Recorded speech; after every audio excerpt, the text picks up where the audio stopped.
Hey, in this video we are going to talk about the categories of cesarean section urgency.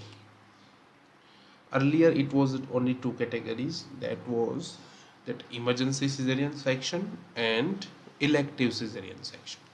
So what the problem was that in that time, uh, if we go for audit after that, we don't find the exact reason of emergency and which kind of emergency in which we can even wait, or in some cases we can have some time, or I think the preference of the cesarean section. For example, one operation theater is there running, and you have to choose that which patient should be taken first and which patient can wait.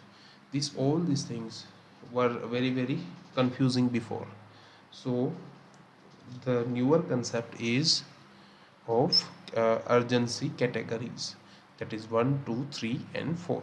Okay, now the category 1 is immediate threat to the life of woman and fetus, and the DDI means diagnosis to delivery interval.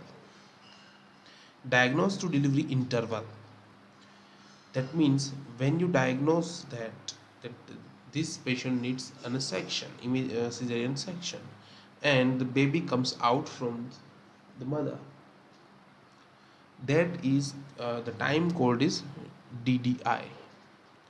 So in category 1 the time is about 30 minutes. So if the category 1 cesarean section is there, then the DDI should be maximum 30 minutes.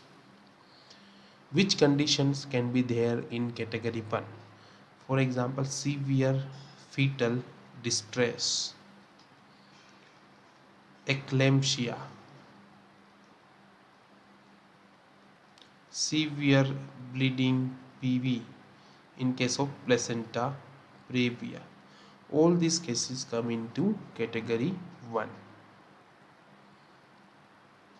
Now the category 2 is no immediate threat to the mother and woman and fetus.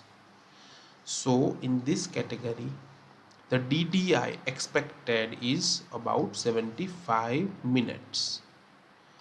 Which kind of patient comes under this category?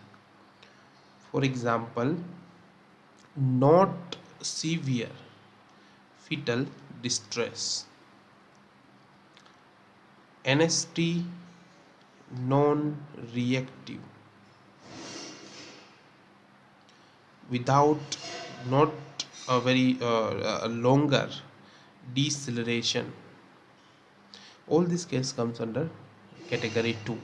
For example, there is a bleeding PV but not very much, mild bleeding PV in case of central placenta previa.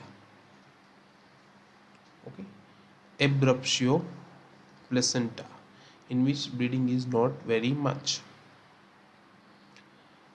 Severe preeclampsia with symptoms of eclampsia, this category also comes under no immediate threat. The category 3 that describes that this patient requires early delivery. Which are these kind of patients? I forgot one more patients in category 2, that is arrest of labor. For example, deep transverse arrest. This kind of patient also comes under category 2. In category 3, that patients require early delivery. Which patients? The patient crosses action line on partogram.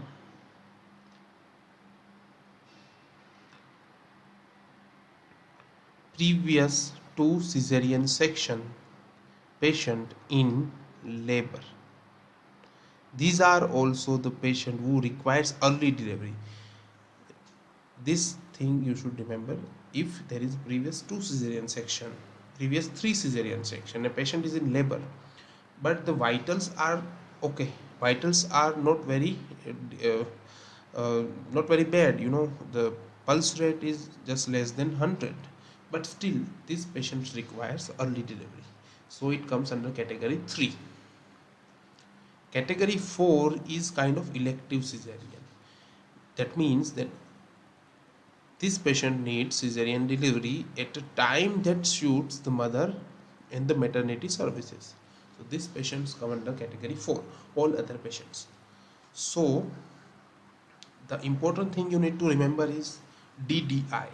In category 1 it is 30 minutes, in category 2 it is 75 minutes. Thank you.